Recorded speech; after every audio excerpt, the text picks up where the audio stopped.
Welcome to Semgrep Community. I'm Tanya Janca. I'm your host. I'm the big community nerd at Semgrep. And with me are amazing people. I've been really excited ever since they said yes, that they would talk about my favorite topic, and it's a bunch of people I really like. So I was wondering if we could go around the circle and you could each introduce yourself. And in my circle, to my left is Dustin, and then Ray, and then Devin, and then Chris, if we do a circle. You want to start off? Sure, I'll start. All right. Hello, everyone. First of all, fantastic to be here. Thank you, Tony, for the invite. Really excited to get into this topic, which is my favorite topic, period. So I have a developer background. I wrote code for over a decade. Currently, I am Deputy CISO and Senior Director of Platform Security at Fivetran. And then I also have a company, Catalyst, where we help people actually build security champion programs.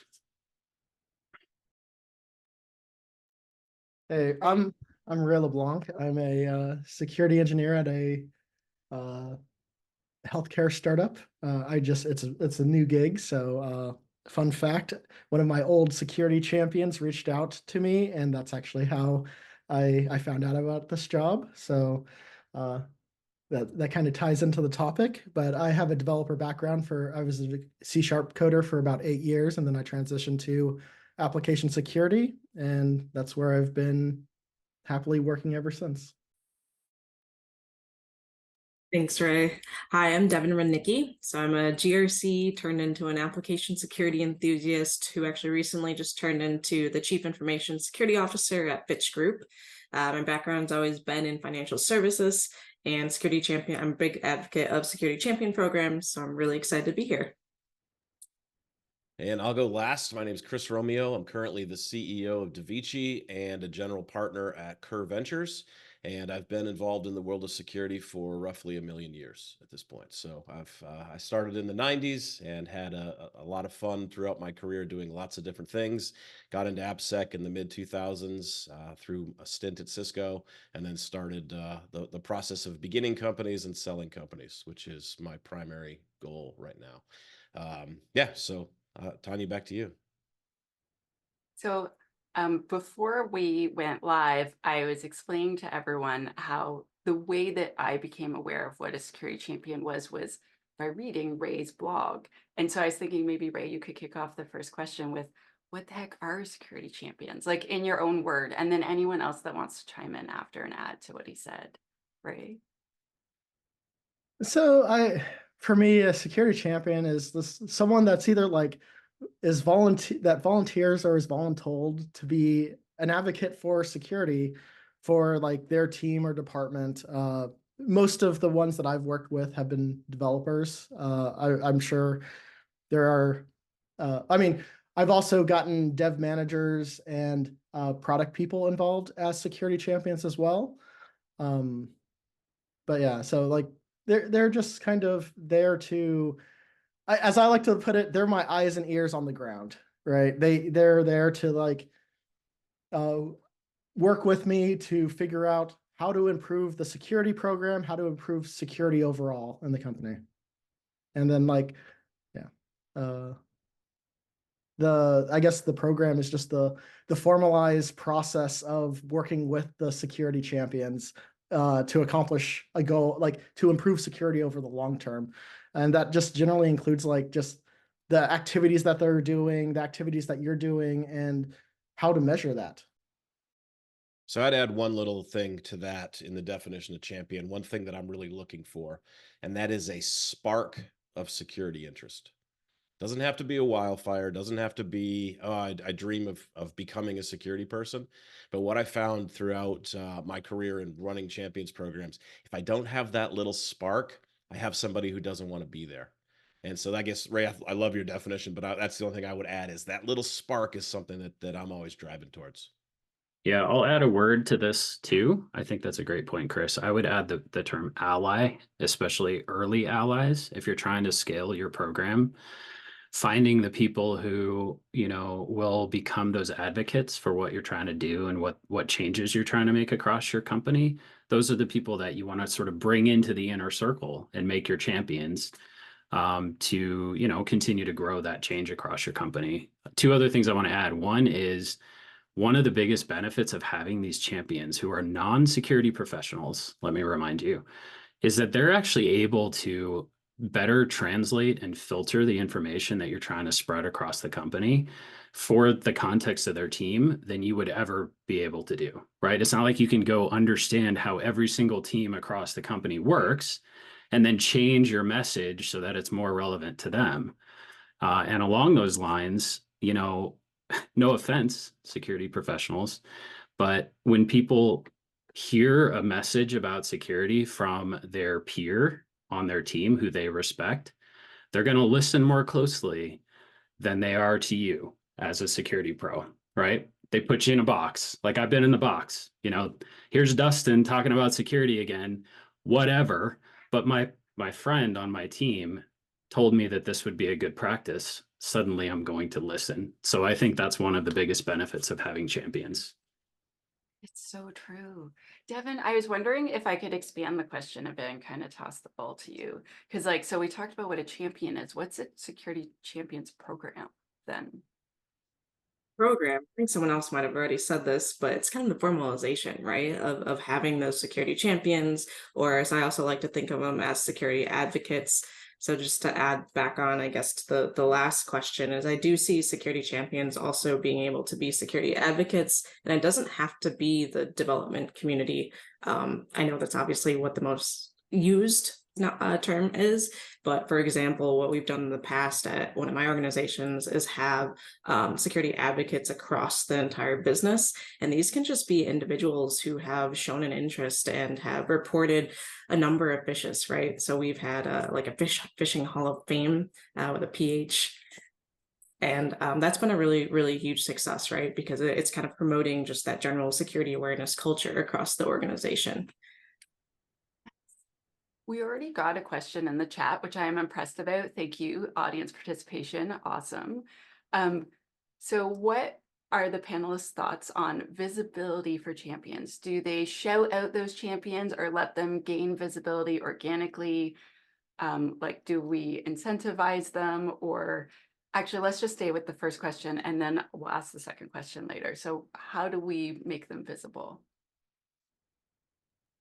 Yeah, I think this is a culture thing more than anything. I think certain cultures will respond better to public recognition of the champions. I also think you need to respect the preferences of the champions to a large degree as well.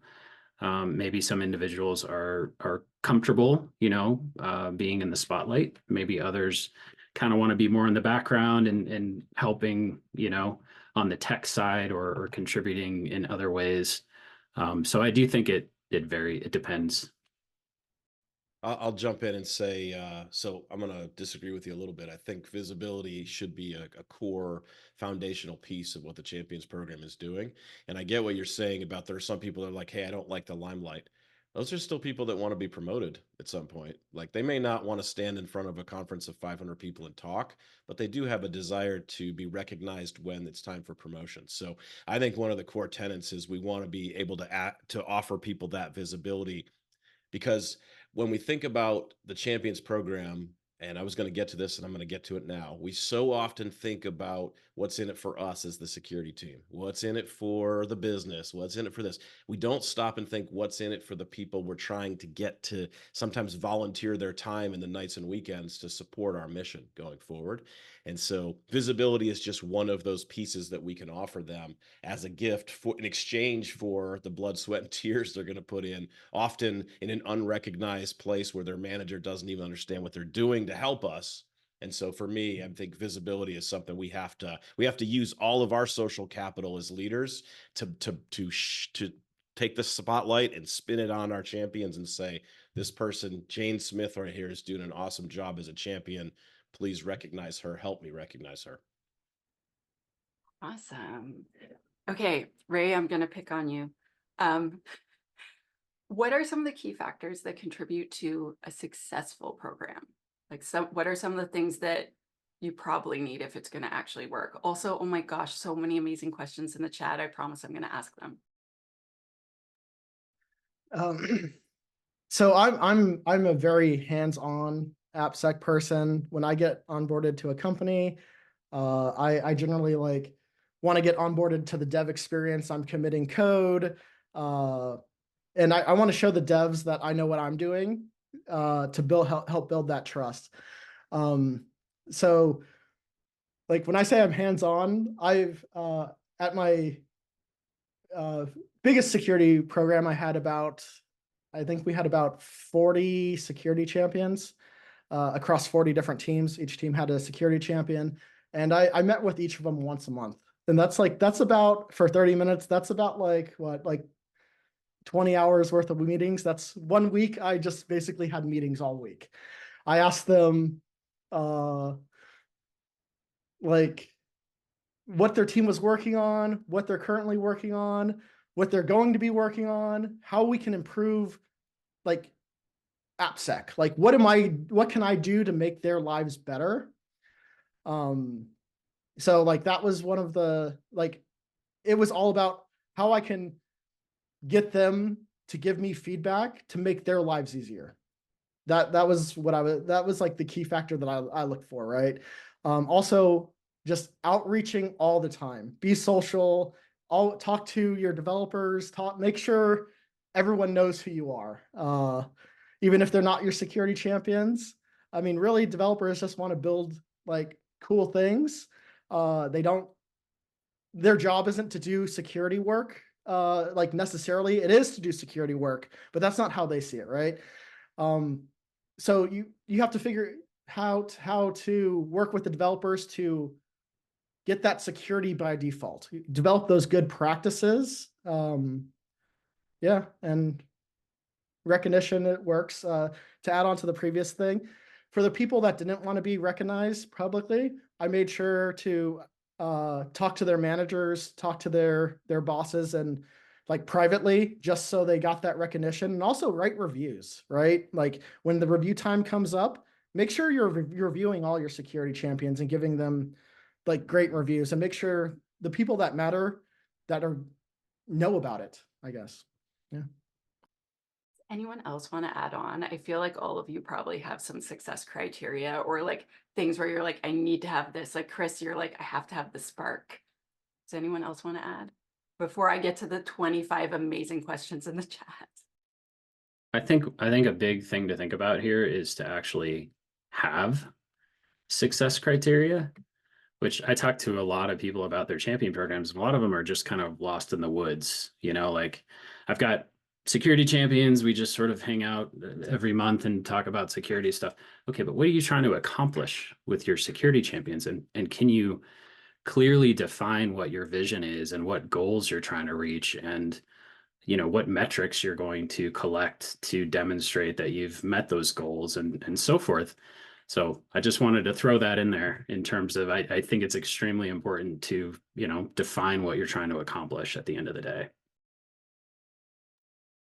I echo that as well. And I think it's really important to make sure that your security champions know what's expected of them in the program, right? Because you don't want them going in having no idea what they're getting into. And so set a clear schedule too, right, of the events or opportunities that you're going to have, just so they can be in the know. And I'll even go a step further and say one of the things I did in the program at Cisco that I ran for a few years, we had a series of goals that were sent out. And the catch was those goals went to the champion, but also to the champion's manager. And the manager had to opt into the goals, and so did the champion. Now, we wrote them in such a way, to Ray's point, that they fed really nicely into review systems and summaries and things. But that took away one of the biggest tension points that I found in my champion program running career, which was when I had somebody who loved security and did not have manager buy-in. And then they started going down a path of spending more and more time.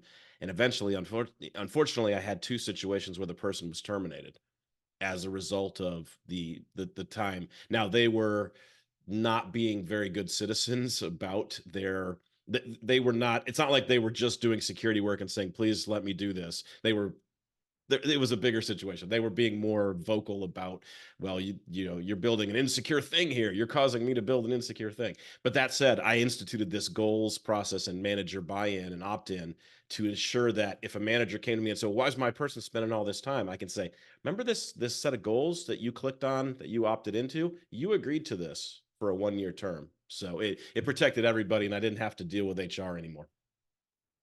Nice.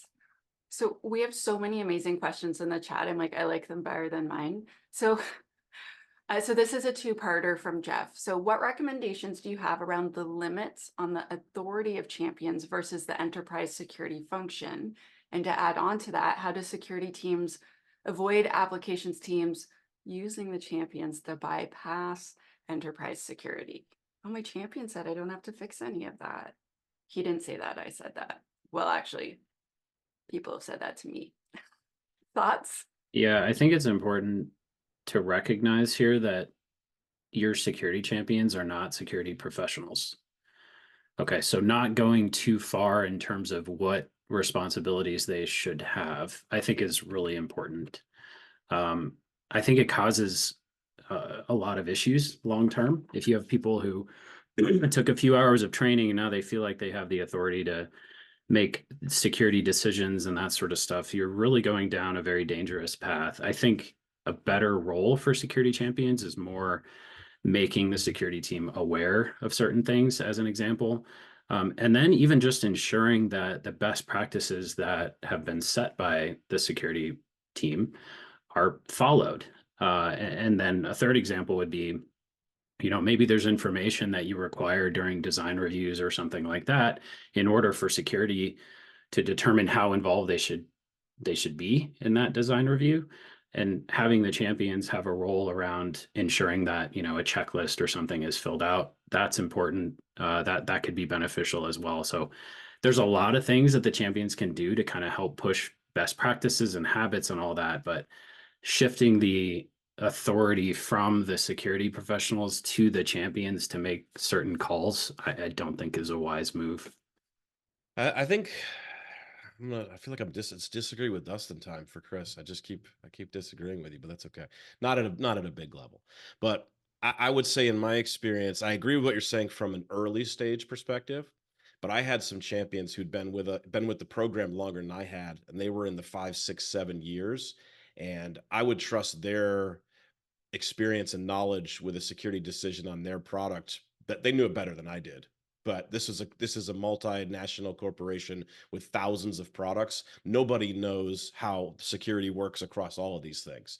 And so, yeah, I mean, I think in the beginning, yes, we don't want people to just take some training and then feel like they have a clipboard to decide things. But I think there's value in recognizing that those people that have been champions for a long time and are on a pathway of continuous learning and gaining more experience, that we want to make sure we don't push them away and say, we don't really care about your opinion. We're the security team, which a lot of us, including myself in the past, have been guilty of. We're the security team. We know the answer. So I think there's a collaborative nature to how we approach this, though, to ensure that we don't want those smart people that have been doing it for a long time to run away from us and say, okay, you know what, I'm not a champion anymore. Forget it.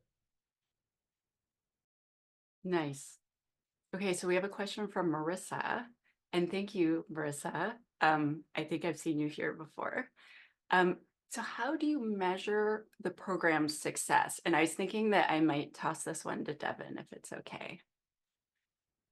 Yes, I'll be completely transparent. It's very tough, I think. I don't have the silver magic bullet answer. Otherwise, I feel like, maybe I'd be a millionaire or something at this point. But no, I think what's really important is that you need to set your clear goals and everything. And I think one way that you can do it is having a metric around the percentage of development teams that have a security champion. That can just be a very simple, easy to calculate metric that can show the engagement and breadth of your program. So that can be really powerful. And then secondly, if you have these capabilities to do so, you can start looking at the number of vulnerabilities or the percentage of vulnerabilities across the lines of code or applications per the teams that have security champions on them. And hopefully you would see, a lower percentage than the teams that maybe don't have security champions. Nice. can I add on to that? I know I'm supposed to be the host, but like a thing that I've done with all my champions programs is I gather stories of when they saved the day. Like, oh, Tanya, so not to be a snitch or anything, but this other team's rolling their own crypto. And I tried to tell them, and everyone's smiling because they've heard that story before. So like the security champion reported a thing and then we caught an incident early, or we stopped an incident from happening. Like all the metrics aside, when I tell them the story, that's what gets me the approval to continue the program in my experience. What about everyone else? What do you think? Yeah, I do think you have to demonstrate wins. You know, what effect is the champion program having ultimately, and what sort of behaviors have you seen come out of the champions reporting issues and so forth? Over to what Devin was saying too, I think one important takeaway, one thing that I've learned about programs like this is you can't necessarily measure direct causation. Okay, it's more about correlation, meaning, these teams that Devin mentioned that have lower, amounts of vulnerabilities and so forth, you can't necessarily prove that that was directly caused by the security champion program. However, correlation, you can actually make a very strong case for the ROI of a champion program by setting up those correlations correctly. And I always talk about two things. If you can measure before state and after state in terms of there was no champion on the team and then there was a champion on the team, and you can see a difference, that's huge. Not to mention at a more macro scale, before champions, we had this many vulns in our environment. After the champion program was implemented, we had this many, right? That's important. And then the other dimension that I like to talk about is A/B groups. What about teams that have champions versus teams that don't? And what are some metrics that you can put in place to measure the difference between those? Okay, so I liked all of your answers, and I agree with you, Devin. It's really hard to measure, like, and prove. Okay, so many questions that are so good in the chat. So this one's from Ryan. Let's say you have a very large champions program, and I've consulted on this before. Like, let's say like 300 plus teams. Is there anything that you can automate? Is there anything you can do to help you scale such a thing? This is the hardest question. I mean, you could create a ChatGPT bot and just have it run your champions program for you, right? And just have it run the monthly meetings and everything else along the way. No, I'm just kidding. We're not ready for that yet. I think we do, we do, like when I was talking about the goals, for example, in the opt-in process, all of those, that was something that was very easy to automate. We didn't, like, I wasn't sending emails to people trying to manually track all that stuff. Cause I mean, when at its high point, my program had about 500 champions in it. So, I would say one of the other things that we did, it's not as much about automation, but it's more about how do you better address this larger group, is we started to have subgroups of champions. So Cisco, big company, separated by business units. And so we had the big group, but then we started to have business units that started to do their own kind of meetings and things to be able to have more interaction. And so while that's not automation, it is a way that you address a large champions program to try to make the experience better, because you don't want to lose that individual perspective that where a champion feels like they can talk to somebody and they're a part of something. You don't want them to just become a number, because when we get to that, they're going to be they're going to just walk away. We're not going to get as much from them.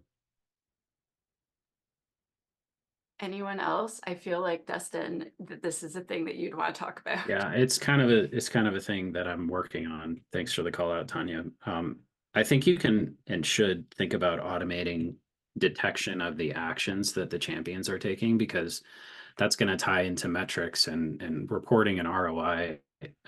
So specifically things like, where are champions doing things? Are champions using your application security tools? Are they actually triaging results? Are they actually fixing things? And can you start to tap into, via scripts and automation and so forth, the tools themselves via APIs and figure out, what are champions doing? Are they detecting phishing email or reporting phishing emails, right? Maybe like a know before or something. You can tap into that as a tool, see what they're doing, or trainings that they're taking. Attendance in meetings. Like there's a lot of opportunities to, again, write those scripts against the APIs and then and track all of that. Okay, so not to cut everyone off, but I have so many more questions. Okay, so have your champions programs ever expanded beyond just the software developers and the AppSec angle, like to marketing, sales, other areas? For instance, my team also has a cloud security engineer. So can the champions program also include cloud engineers, DevSecOps alongside developers? What about the rest of the business? And this is from Benjamin.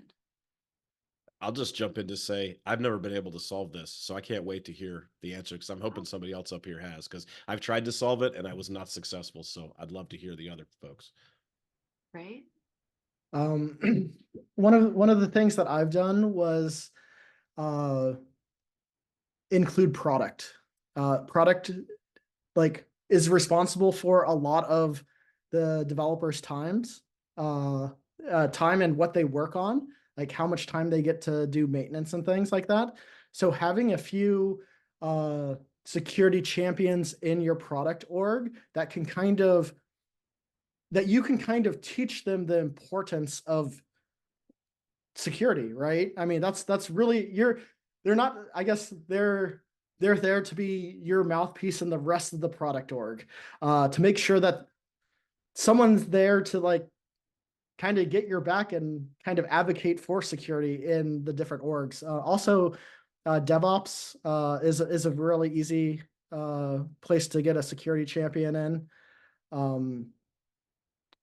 I can't say for sales or marketing. Like I've talked to sales and marketing people about security and like, but more about like how to help them pitch our product, the security posture of our product to companies that are concerned about it.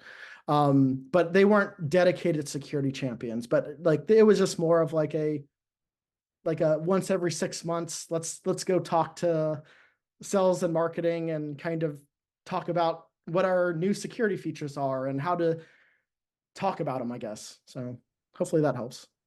Yeah, I would say 100% you should consider having non-technical champions from orgs beyond development. I'll share a story. This will be quick. Don't worry, because I know there's a lot of different questions, but originally when me and my team had started a security champion program, it was focused on the developers, but it was running for many years. And what happened was word got out and other people wanted to join the program. They're like, oh, I'm interested in security. And they might've been from like finance or something. And we're like, well, what are we going to do? Say no? This is somebody who's stepping up and saying, I want to contribute. I want to be part of this. So we invited him in, but the problem was it was so focused on development that it was technical, and all the topics that we had presented and so forth were too technical for them. And they ended up leaving and saying, oh, this isn't for me. Opportunity lost. Okay, so what I typically recommend is design for this from the beginning. Actually have different types of sessions, with which Tanya, you mentioned in the chat here.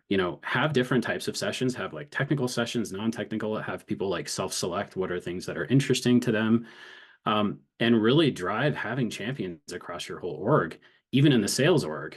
One of the things that I have seen at this point is as salespeople become champions.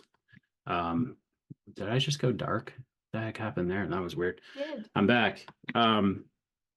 As these sales folks grew to be champions and grew in their knowledge, when they were having customer conversations or prospect conversations, they'd have like a background that had security champions on it. And people would be like, what is that? And they say, well, I'm a security champion. I learn about security and so forth. Major customer and prospect confidence boost. Incredible, right? They're like, whoa, this company clearly really cares about security. So, engaging people in all departments of all types of positions, I think is something to really emphasize and to plan for from the beginning. I 100% agree with that. And kind of like I mentioned at the beginning, even just having those security advocates across the organization and having some kind of a display like the Phishing Hall of Fame is really great, because I think some of the feedback that I get from senior leadership sometime is, we know that your team does security stuff, but we don't really know exactly what it is, right? Or what your initiatives are. So if you have people throughout the organization that are advocating for those security initiatives, it really helps move your initiatives along. And it also helps keep the broader organization safe. Like, I feel so happy whenever we get emailed about, I have a security question, I got this email and it looks really suspicious, what should I do about it? Like, that's great, because we're stopping, potentially an incident or breach from happening. I agree with everyone, which I know is not helpful on the panel to agree with everyone every time. I also add on like department specific training. So like for marketing, how to not break GDPR and get us sued. Sales, like different things that affect them. Help desk, what an incident looks like, how you better call me and not put your fingers on everything. I've had a lot of really good changes in culture and changes, especially in regard to, so people were asking about security incidents in the chat. Like if you can give just a 20-minute training once a year to the sysadmins, to the help desk, to the marketing team, et cetera, even if you don't have an ambassador. So I find when it's outside of software development, it's often called an ambassadors program when I work with companies. I'm not sure why. I'm like, I'll call it whatever you want.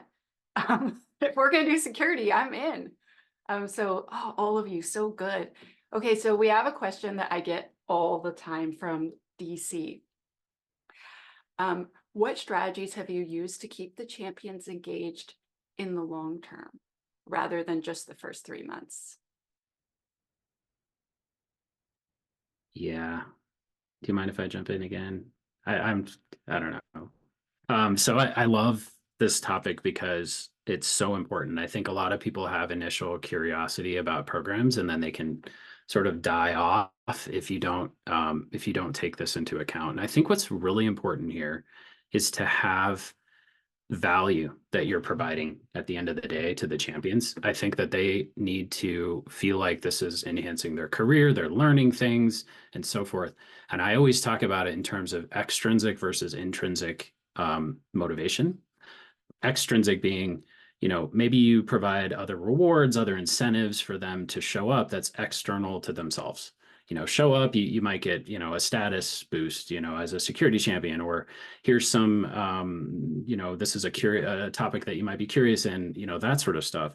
But what you want to do over time is make sure that it shifts to intrinsic motivation, because that's what's going to sustain, which means they're not there for the goodies anymore. They're not there for the pizza or whatever free stuff that you provided.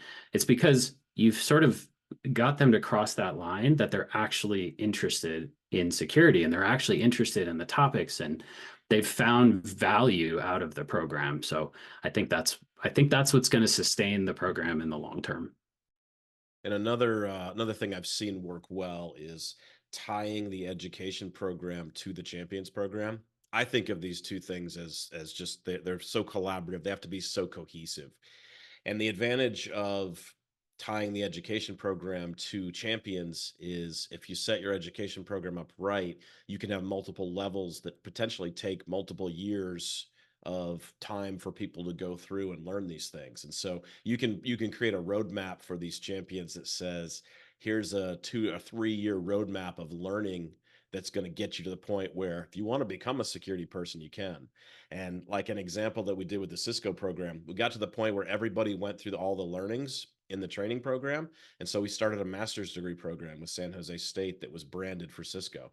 And we sent about 30 people into that first group and paid their tuition, paid their books, paid everything for them up front as champions.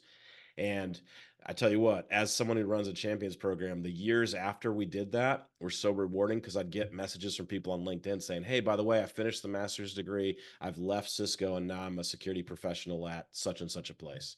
And I'm like, that's the reason we do this thing. Like, yes, it is about building value for the business, but watching people develop and transform into security professionals, that's something that's just, it's a real, and I'm sure everybody else on this panel is shaking their heads because we've all had that person that's coming to mind right now. Like, we got to see this person just blossom and take off. And now they're better than we are at security, which is just incredible. That's the whole goal. I love it. I could not agree more. One of my very first champions, he does AppSec full time now. And like when he moved into AppSec, I was just like, it made me so happy. So M asks, thank you, Cohen, for having the most and so many amazing questions. So can security be used as redemption? i.e., can a team that caused a security incident become a catalyst for security? And is it more or less effective? And I'm going to just throw out a story first, where my very first champions program, we had this one team where the manager would literally use the F word and tell me to F off if I came near his champions or his team. He would not let me make a champion on his team. He would not let me test their code. It was my first AppSec program. He was like, go away, Tanya. I don't have time for your crap. Stop wasting their time. If I came anywhere near his side of the floor, he would stand up and just be like, and then my boss held a meeting with them and we told them about 3 big security incidents we had. And one of them cost more than the house I lived in at the time. And he talked about how we had one thing where we had a grandma crying in my arms when I was telling her about the security incident she had accidentally caused. And then another one, and then the third one, and he explained the damage and this and that. And they're like, that's terrible. He's like, that was your app. That was an app Tanya wanted to test. And you wouldn't let her, wouldn't give her access, kept telling her to go away. And then this happened. We had to stay up all night. We had to do all these things. It was stressful for weeks. That was your app. You have to let her do her job, man. And they were the exact opposite from then on. And I remember the manager came up and he put his hand on my shoulder. He's like, this will never happen on our watch again. And it was like that scene in Braveheart where he has like half his face blue and he's like, and it was just like, they were like warriors from then on. They're like, what is the security thing? We're gonna smash it. And I was like so astounded at the reaction because I was used to being told to go away and was like, so has anyone else had like a situation where it reversed like this? I mean, just real quick, I think that a lot of this is going to be driven by the culture of the company. As far as, do you have a blame-free retrospective step in how you approach the world? If you do not, then this team is probably not going to survive this type of a security incident that takes out the whole company, especially if they're not if they've been aggressively pushing against the tide and saying we're not doing these security things. But I think it really comes down to culturally, does the company have a culture of supporting these things and then trying to rejuvenate that team, or is this a team where a culture where they're going to get flushed as a result of their decisions? Anyone Yeah, else? I'll share 2 quick things. So Tanya shared a story about somebody that didn't want to join a champion program. I had the exact same thing happen to me where it was a manager of a team and they just said, no, it's not for me. You know, I approached them. I'm like, hey, champions, this is really exciting. He's like, no. Years afterward, as the program grew and sort of became part of the culture, he himself asked me to be part of the program, which I just thought was incredible. Like we came full circle 180 degrees around there, and he became one of our best champions. It was amazing. And I also want to touch on what Chris said, because, you know, I think it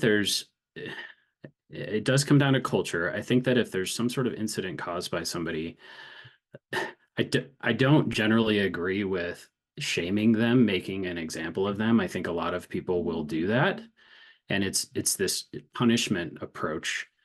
But the thing is about this person is they just learned firsthand very clearly about something that they shouldn't have done. Maybe they posted credentials in GitHub or something like that, right? Like that is a learning moment for them. They are on a path that if you reinforce where they're headed, they're likely to become even smarter, more mature, and so forth in security best practices than if you punish them. So, you know, I've seen companies take this approach, and I just don't agree with it in general. I don't think it's an opportunity to fire somebody or get rid of them so much as start to work with them now to become advocates for other people not making the mistake that they did. And there's just so much opportunity to get the word out through them at that point. I totally agree. So we have a lot of awesome comments in the chat that I'm just going to read out for the people who are going to listen to the recording later, and then more questions. And so James says he 100% agrees. Adopting a culture, like just culture and not a blame culture, is so key. And M says security should be a place where folks can be made whole. And I really, really liked that. And then Sam, who is the chapter leader for the OWASP chapter in London, says there is an OWASP Security Champions playbook and a security culture guide for projects. They're over 2 years old, and gosh, you speakers, it'd be so great if you would go and update it for us. Sam. And then, okay, and so there's so many questions. Okay, so this is from Melissa. So what is the structure of the Security Champions program? Particularly, are there any roles for coordinators, or are there only volunteers? So can there be like multiple levels to a champions program? Right. So at my previous company, we I worked with the security company champions directly. But we did have a kind of a non-technical architect, is what I'll say. And that person their job was like team relations with the entire company. So like where I like kind of met with the security champions on a one-on-one basis, or even in a group basis, we had she acted kind of like a coordinator, but she was there to maintain relationships with all the teams, kind of like our project manager almost. Made sure teams were doing what we told them to be doing, kind of did a lot of our follow-up for the rest of the architects. And it was like, I would suggest if you have a lot of dev teams, like that is one of the best positions to have, is just like almost like a project manager position that can be non-technical, but just follows up on things, make sure things get done, make sure that the dev teams are aware, make sure the AppSec teams are aware of what's going on, because there's a lot going on, especially if you have like a couple thousand people in your org with a couple thousand devs, right? I mean, yeah, so it worked out for us. Very cool. Actually, Semgrep just hired a community coordinator to basically do all of those things. And for those who have followed me a long time with We Hack Purple, yes, it's Amanda, and she's coming back. There's a lot of We Hack Purplers that are going to be really excited that Amanda's back.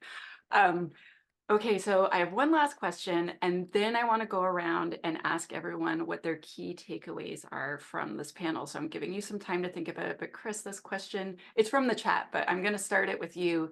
And then I don't know if Devin or anyone else wants to add on. But so security champions and threat modeling, what about that? I'm just going to leave it open because everyone's like threat modeling in the chat. Mm-hmm. Yeah. So I think security champions need to be educated about threat modeling. So I'm somebody who believes we should threat model every story. And I didn't come up with that. My friend Izar Tarandash came up with that line, but I just use it all the time because I think it's the way we do this well. How do we impact and move security forward and privacy both inside of our organizations? We can do that by applying threat modeling in the right places in our SDLC. And so for me, I want my champions to be the ones that are teaching other people around them how to threat model. So I want to invest in them, give them proper tooling, give them training, give them experience where they're threat modeling with me. and other threat people that are deep into threat modeling. But then I want them to be my eyes and ears. I want them to be teaching other people how to fish throughout the organization, so that we have champions leading threat modeling sessions and then developers leading threat modeling sessions. It's a wave. If we can get that wave going, it's going to be nothing but goodness. Yeah, I'm going to agree with that. I think security champions should be trained to lead threat modeling sessions.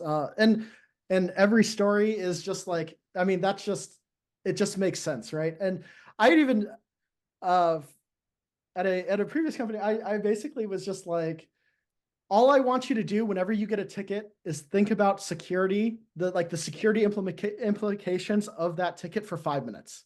Like even if you can't think of anything, just trying to think about it. I mean, like, because all threat modeling is like you're just trying to think about what can go wrong, right? Like, I was like, just try to think about it for 5 minutes. It's like you're switching contexts anyways when you're starting up a new program. Just jot some notes in a Jira ticket. If that's all you want, if that's all the effort you're going to give me, just give me 5 minutes, right? And then and then as they start seeing more and more benefits, right? Like through threat modeling sessions, like they're going to start just thinking about little things, and that eventually just kind of grows culturally, right? You just want to make that as a part of your culture in your engineering org. So yeah, I'm all for threat modeling, and having security champions kind of also champion that aspect of it. Yeah, I'm all for it too. I think Ray really pointed out a lot of great things. Let me say very clearly what not to do, because in my experience, have made this mistake. That the very first security champion meeting that you have with your newly minted security champions is an in-depth deep dive about everything threat modeling. Here's the entire process, and we're going to try to roll this out across the company. Too much. Okay.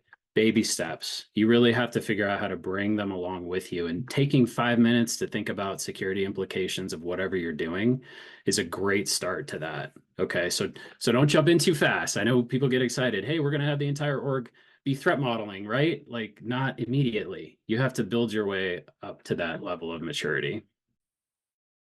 I agree. I think it's really about building that security by design mindset and really just starting to get everyone thinking about it. And then the more individuals that you can get on board, then that means that many more design sessions where people are actually thinking about security and bringing that into their architecture discussions and their app design discussions. Awesome. So I could talk about what I like to call evil brainstorming all day. And there's so many amazing questions in the chat. And I'm so sorry we have to wrap up because I want it, like, literally, I'm like, maybe I could convince them to come back. Okay, so I told you this question was coming. What is a key takeaway that you wish the audience would have? And I was thinking we would start with Devin and then do Ray and then Chris and then Dustin. And then I'm going to ask you all something that probably the audience really wants to know. And I want to know, where can I see more of each of you so I can follow your work? So key takeaways, starting with Devin. All right. So I think the key takeaway is really communicate, communicate, and communicate. So you need to really roadshow your security champion program. I know we didn't get to talk a lot about getting executive buy-in, but I think that's really, really important. Broadcast its value, and then really listen to your developers or your champions in general, and just tailor the program to what is actually going to help them the most. That's my key takeaway. And then you can find me on LinkedIn at www.linkedin.com/in/Devin Rudnicki. Nice. I would say my key takeaways are your devs probably don't get paid to be a security champion. They're not getting extra money to do extra work and take on extra responsibilities. So remember that. Like, they be super social, I guess. But and start small. Don't take on too much too fast. I think someone said that maybe your first metric is that all your dev teams have a security champion, right?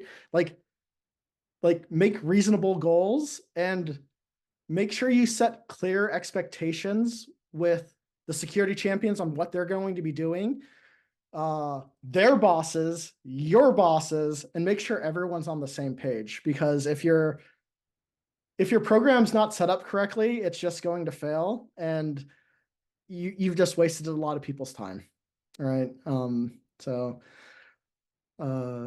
Good Yeah. point. And I guess I guess my shout outs, so you can find me on LinkedIn as well. I think I'm Raymond LeBlanc on LinkedIn.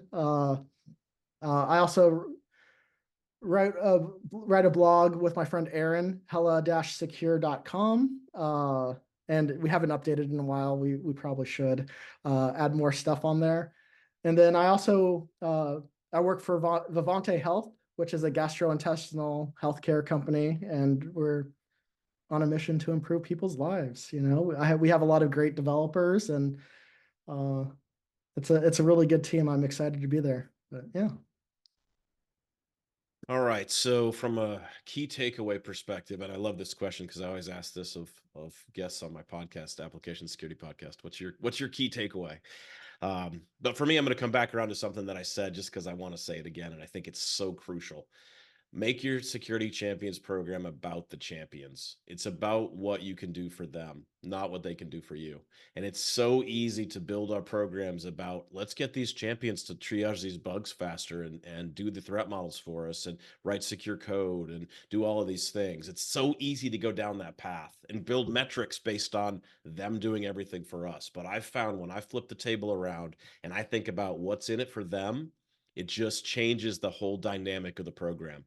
And you get to the point where people will be knocking down the door saying, I want to be a champion. I got to do that at Cisco. I got to build a list of requirements, pre-list of pre-requirements to become a champion because we had so many people.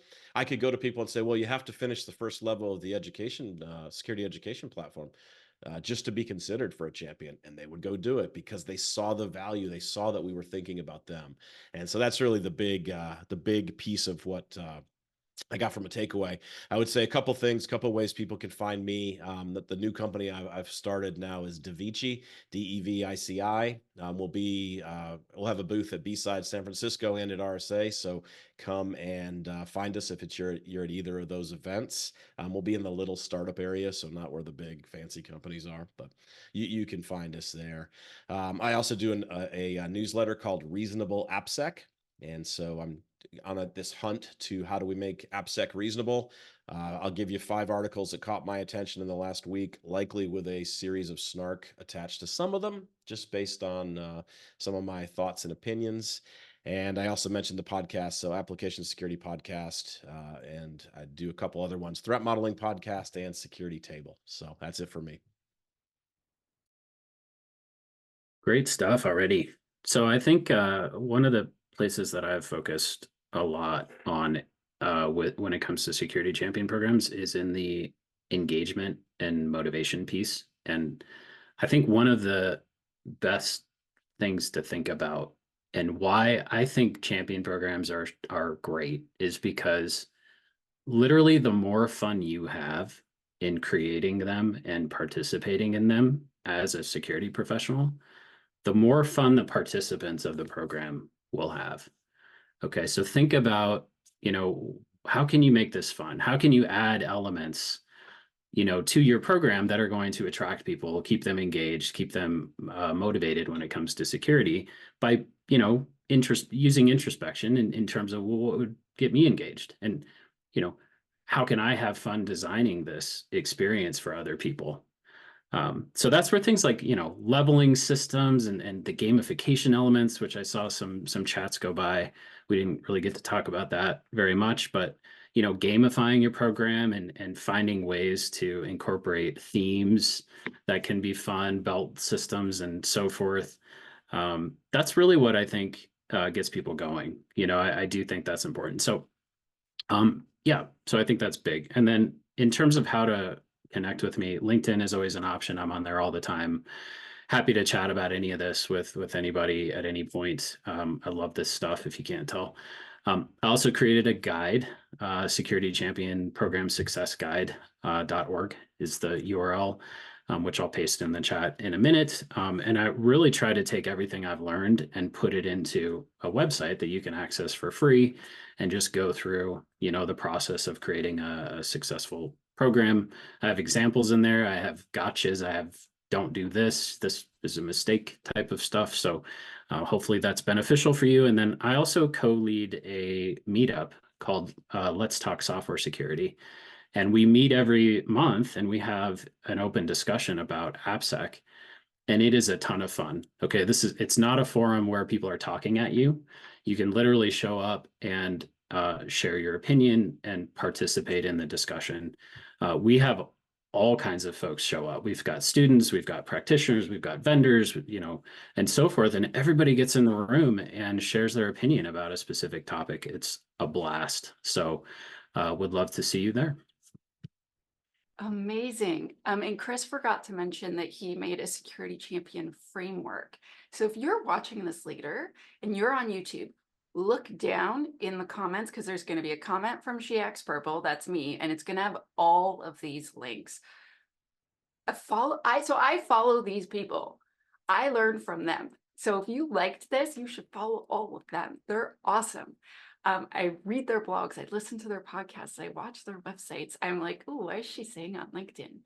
And so I strongly recommend you do too. And I'm going to be at RSA as usual this year. And on Tuesday of RSA, I'm going to host a Birds of a Feather discussion. So if you're going to be in San Francisco and you're going to be at the conference, come join me and talk about it with me. Thank you, all of you, so much for coming to this, people watching and people on the panel. Thank you. So all of you are ridiculously busy, and I appreciate you so much coming and doing this with me. I'm going to release the recording after and tag all of you and share it everywhere. And there's so many thanks in the chat. All of you are so amazing, and you contribute so much to our industry. Thank you. Thank you so much for having me. Yeah, thank you. And all of us. Thanks. Yeah, this was great. Seriously, I'm like, I could write 12 blogs now. Yeah, maybe the next one should be like 3 hours long. What do you think? Security Champion Day. Exactly. Thank you so much, all. And I'm so bad saying goodbye. So, okay, so let's all wave goodbye, and I will see you next time. Thank you. Bye.